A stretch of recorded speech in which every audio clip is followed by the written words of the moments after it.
Hello dear learners, I am Professor Nidhi Tiwari and I am going to talk about writing. Let us understand what is writing.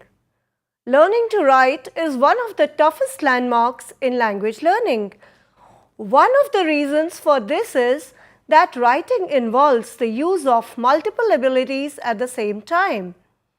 Now, you know that writing should be looked upon in a holistic manner. So, before writing, we know that listening, speaking, reading are very important and there is a connection between the two. The learner can only come to writing until he has not understood listening, speaking and reading. That is really essential. Now, what is writing? The definition is writing refers to the act of making symbols and marks on a surface which can be understood by another person. This definition, however, makes no reference to the important link between language and writing and say a person drawing a picture. The picture is also made on a surface and may often be understood by many other persons, but we don't call it writing. The dictionary definition also ignores the important link between speech and writing. Writing is a medium which can be used to express what has been spoken. The written word is more permanent than the spoken message. Spoken language is constantly changing. Written language changes very slowly since there are many social pressures to sustain its form. Let us now look at the fine motor skills. We all know that before a child can learn to write, it is necessary for him or her to develop fine motor skills, that is, the ability to grasp. We all know that children find it very difficult to hold the objects. So, in order to encourage the development of these skills, children should be allowed to manipulate solid objects as they see it. Holding, turning, twisting and playing with objects develops grasping ability in children. Another very important activity that provides children with enjoyment in addition to developing motor skills essential for writing is drawing. All of us know that we begin with letters first. So, practicing letters, words and sentences constitutes writing. It is often believed that achievement of sentence writing is helped by practicing writing letters and then words again and again. We have so many copies available in the market, to support writing. We all know that we talk of cursive writing, but at the same time, we should be very careful that the learner is made to hold the pencil very carefully and move it on a dotted line which might be indicating a letter, and gradually from a letter which may be a capital letter, we may have to move to the small letters, and that is how the learner gains confidence in writing letters. From letters we move on to words. Similarly, the practice in maybe 4-line copy is very helpful in the beginning. And then from words we move on to sentences. In teaching children to write, two things are of great importance. First, respecting children's abilities and creating meaningful context in which they can learn. Now, we must always see that we don't scold children. They should be allowed, even if they are making mistakes in writing, they should be allowed to, pick at their own pace. And then, whatever they write should somewhere be connected with some word, some picture, so that there is a meaningful context provided to them. Then only they can learn and can also enjoy writing. Let us now come to elements of good handwriting. Teachers often focus on good handwriting and well-formed letters. I think one has to focus on handwriting and everybody likes to say a good handwriting. But at the same time, we must not see that it is a burden for the learner. Let the learner pick up the handwriting and enjoy that something looks beautiful, good, appreciate it, and then try to form the letters. In this context, teachers need to appreciate the fact that in spite of uniformity of input and teachers insisting on writing only in one particular way, all children eventually evolve their own distinct handwriting. See, everybody signs differently, everybody writes differently, even though we may be using cursive handwriting, we may be promoting copywriting. So, we have to appreciate the difference. We must also, in fact, appreciate that every learner is special, every person is special, and so the writing should be legible and should look good, and we should focus on that. We continue with this aspect of good handwriting. They can be helped to develop good handwriting by developing some of the basics essential for writing, such as fine motor skills, visual perception, trunk control, pencil grasp, and stability of shoulder through various exercises. So, in between, the teacher can also attend to these requirements, which can instill confidence in the learner. Handwriting as an indicator of dyslexia and other disabilities. We should also be careful that some children might be suffering from dyslexia, which refers to reading disorders, and such children have serious problems in writing in spite of adequate input. They may see the picture as a whole, but they may not be able to see their constituent parts. And the handwriting of a person with dyslexia is generally illegible. And the teacher should have good observation, should be able to detect this. Remember, we had a movie, Tare Zameen Pe, and the child had so many problems, but the teacher could not see. And so we need to pay attention to such children. And what do we do here? Let's understand it. Dyslexia shares several of its characteristics with other conditions associated with poor writing skills, such as dyspraxia, which means poor motor skills and planning, deficits in visual perceptual skills. So, the child may not be able, may be facing physical problems also, and therefore, or maybe visually he cannot see it properly. So, overall dyslexia and dyspraxia can lead to writing problems, and here if the teacher has any doubt, then it has to be ascertained whether this child has a condition because of which he or she needs special help.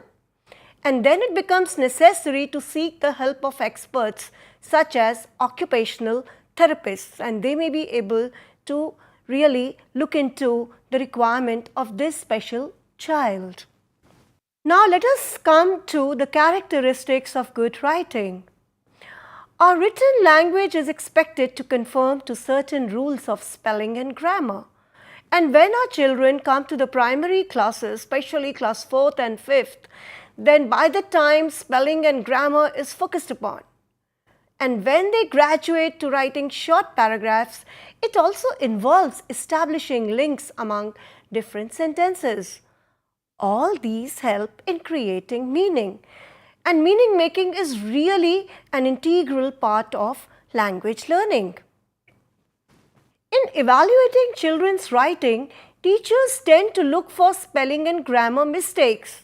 We should not demotivate a child, especially in the primary classes, by emphasizing too much on spelling and grammar mistakes. Let us remember that errors are parts of learning, and let the child learn gradually. Do not insult the child. Considering the fact that there is often no one-to-one correspondence between the sounds of a language and their representation in writing, it is natural for different children to write differently. Again, language shows high levels of societal and regional variations, so they also tend to influence the writing abilities of a child. Sometimes the sounds from Hindi or other languages may influence. I mean, we have been talking about language interference, though in a modern context, we also say that skills get transferred from one language to another. But sometimes where there is a sound is missing in one language and it's there in another, so to listen and then to take down a dictation, it may create problems, and a teacher should be aware about this. To teach correct spelling and grammar to children, they should be given increasingly interesting and challenging writing material to read, and should be encouraged to write in various contexts. Now, again, you must remember that we have been talking about the integrated approach to the skills, LSRW skills, and here reading and writing, they connect very well. So, if you have had lot of exposure to reading, it definitely helps to write well. Everything we write is meant to be read, even if by no one else, at least by ourselves. The way we write changes according to who we believe is going to read what we have written. So, the learner is conscious of the fact that whatever the learner is going to write is going to be read. If it is meant for evaluation, the learner writes in that manner. But we have to make the child tension free and let the child just enjoy writing on topics of his or her interest without bothering about evaluation, just thinking that okay, I'll read it, my friends will read it. So it should be looked upon in this manner. Coming to the characteristics of good writing, lucidity and brevity are also desired, since they communicate the meaning of the writer wants to convey with minimum confusion and effort on the part of the reader. Concise and clear writing requires planning in advance of what we want to write, the ideas we want to communicate, the relationship between the ideas, the order in which we want to present them, and the point of view we want to present. The child also needs to be given time to review and make changes in what she or he has written. Please remember that you cannot come up with the final draft the very first time. The child should be allowed to read and correct and redraft. Now, what kind of language should a child use? Should it be simple or it should be a flowery language? Normally, there is a belief that good writing is one which uses flowery language with elaborate words and sentence structures. But sometimes such writing can give the impression of being particularly inspired and profound. It misses its purpose if it ends up confusing the readers instead of informing them. So, the children should be encouraged to use such language in writing that their meaning becomes clear. Now, there are two levels at which we have to address the writing skills. First is developing writing skills in lower classes. The development of writing in lower classes will build on the foundation provided by the other language skills, that is listening, speaking and reading. Now, what are the activities the teacher can follow and what would really come under this level? The first could be picture composition. This involves presenting children with a picture of objects, single events, multiple events, and asking them to write about it. This writing can include a wide variety of composition. They may also be asked to write a story, to describe a picture, to write a dialogue between the characters, to fill in a missing gap in the picture and write about it. When a series of pictures depicting a story is provided, they can be asked to write the story. So, picture composition is often a very suitable activity, and children love to see pictures and they are able to come up with some words with some sentences.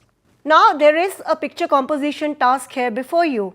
So these are pictures of Holi and you can ask the children to describe the pictures and write 5 sentences on it.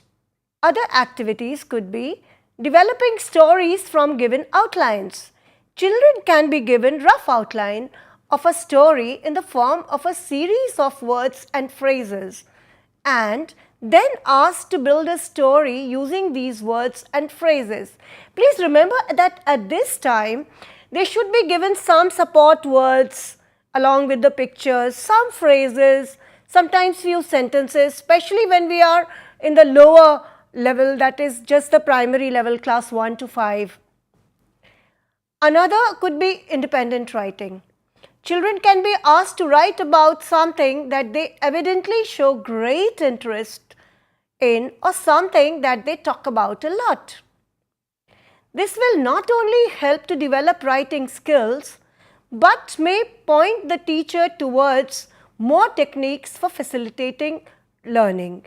And we all know that the teacher is a facilitator.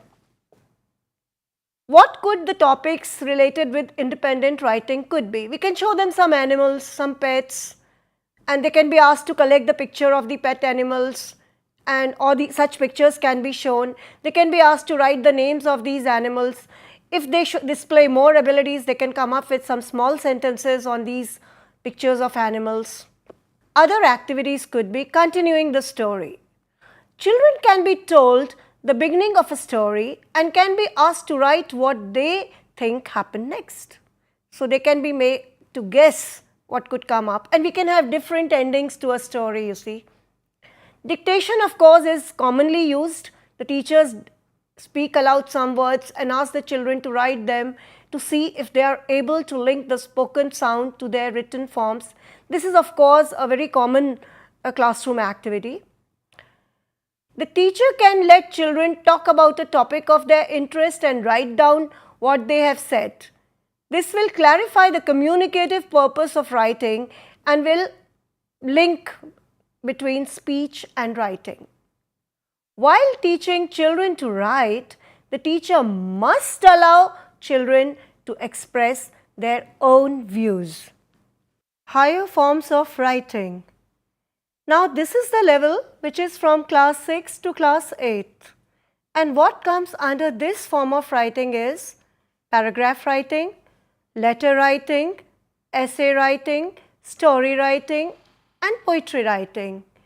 And these are taught in schools for the development of expression, creativity and communicative ability. Let us take a look at paragraph writing. Here the purpose is to inform, to communicate, to express, and there can be many topics of interest on which the learner can choose to write paragraphs. Letter writing is covering the area which can be informal as well as formal, and the letter writing format has to be taught to the learner by the teacher, after which the body of the letter can be focused upon. Moving on to essay writing, we all know that this calls for organizing of ideas, and here there are many paragraphs and the idea has to develop in each paragraph. So this is really a very challenging area and the teacher has to work a lot.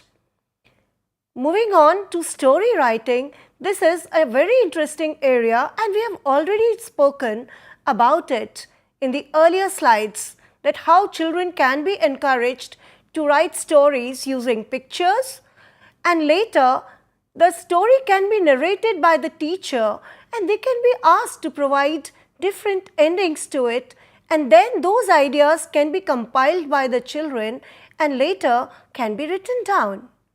Coming to poetry writing, this is a really fascinating area. And children love to listen to stories. Many a times they also like to recite stories, poems, and they also love to sing poems. And the teacher can build on this interest of the learner. And for this, first, if it is rhyme and a poem is in rhyme, the children can be encouraged to use rhyming words.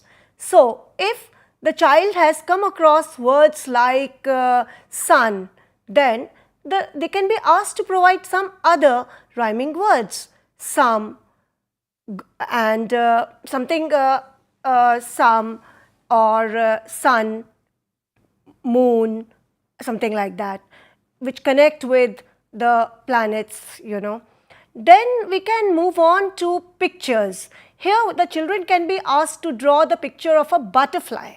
Now the shape of the butterfly you see is like this, and only the outline of the butterfly can be drawn, and inside the wings of the butterfly they can write some words, they can write some lines, something as simple as fly, fly in the sky, butterfly, so pretty, so colorful, so majestic, butterfly, butterfly. So even if the child writes this, you know, it's a beginning, and the child will feel that the child has written some words in that outline of the butterfly. The child can choose to write with some colorful pencils also, so that it gets some colors as well. Similarly, some flowers, some objects can be chosen by the writer, by the learners. Then the children can be exposed to some haikus, which are small poems, and the children can be asked to read haikus, and that can also encourage them to write, you know, few lines, small poems can come up in this manner. And so the creative ability of the learner can easily be enhanced, and the children will feel that they can come up with their own poems, which definitely will be very, very encouraging. Let us now come to the topic paragraph writing. You can see the pictures here. Two people are talking to each other. So you have to read the telephonic conversation and then write a paragraph which is based on it. So children can be provided such pictures where two people are speaking on the phone, and this can be followed by a telephonic conversation. And the children can read this telephonic conversation and they can be encouraged to write a paragraph on it. Now let us take a look at this telephonic conversation. The conversation goes thus. Hello Sonam. Hi Dad. Monto's train arrives at Habibganj at 9:30 am. You have to receive him and take him to Professor's colony. Yes, Dad. Pay attention. He has a computer test tomorrow at NIIT Arera colony. Okay, Dad. Leave his luggage at home. Give him some breakfast and then take him for the test. Thank God it is a Saturday, so I'm free during the daytime. He finishes his test at 7:30 p.m. Pick him up and put him on train. Where to? To Delhi, of course. Now, tell me, what will you do? Oh, sure, Dad, I'll do this work. And so this is how the telephone goes, conversation goes. And we can see that so many cues are already here for the learner to focus upon, and so many sentences are there, so much of dialogue is happening here, which can be used by the learners to come up with a paragraph. At this juncture, I would like to also emphasize on the aspect of collaborative writing. What does collaborative writing mean? It means that the teacher can form groups, say of 4 to 5 students, and they can work in groups. They can take a look at this conversation, the dialogues, and they can discuss it. If they want to add anything further, they can do that also, because this is just as a facilitating dialogue. And then they can come up with a paragraph, and many ideas can be pulled here. The children can talk to each other, and they can come up with a task which is based on collaborative efforts. And you all might be familiar as learners what Lev Vygotsky said. Vygotsky said that lot of language happens in social interaction, and he was the one who came up with the idea of collaborative learning, and we can very easily bring in collaborative writing. And this will give the confidence to even the shy learner, the learner who is slow, the learner who thinks that he or she cannot even write a sentence properly. And this can definitely happen in the upper primary classes, where the child has got some command over vocabulary and grammar, and already there is this conversation to facilitate the task. And in this way, a meaningful paragraph can be created by the learners themselves, and the teacher will realize that there is so much fun and learning taking place in the class, and which is what the teacher must emphasize upon.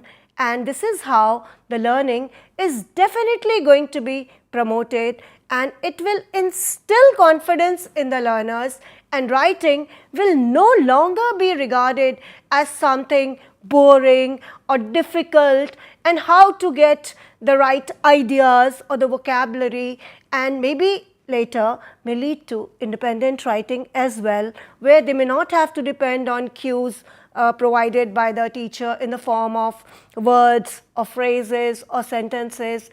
So we have to work a lot in promoting the writing skills of the learners, and this a teacher can definitely do it if the teacher is motivated, if the teacher understands the different dimensions of writing, if we look upon writing as a skill which incorporates the earlier skills of listening, speaking and reading. And also remember that if you encourage the learner to read a lot, the learner will get ideas for writing, and this is how the learner will be a confident writer, and writing would be an area to look towards with hope and with interest. Now let us take a look at what Mahatma Gandhi has to say about writing.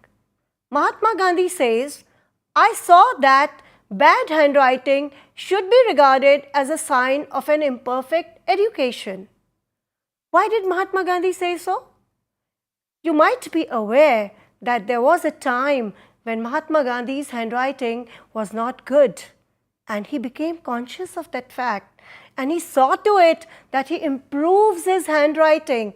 So even handwriting, as we said earlier, and in the context of now writing as an advanced skill also, we really realize that a beautiful handwriting is the very first thing that attracts, and one must work on one's handwriting. So when we have acquired confidence over writing, that ought to be presented in beautiful handwriting, and then only can we regard education as perfect.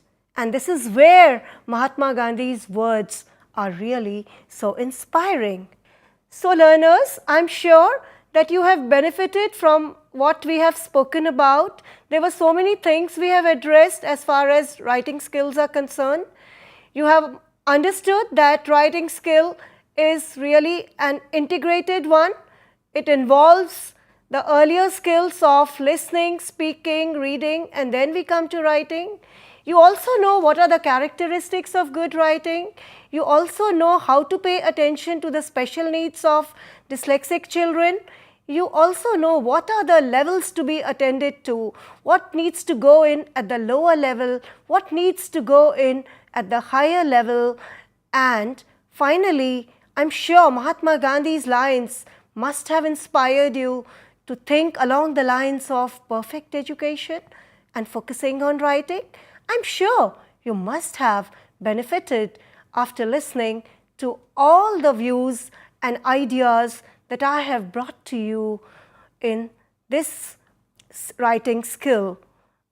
Thank you very much.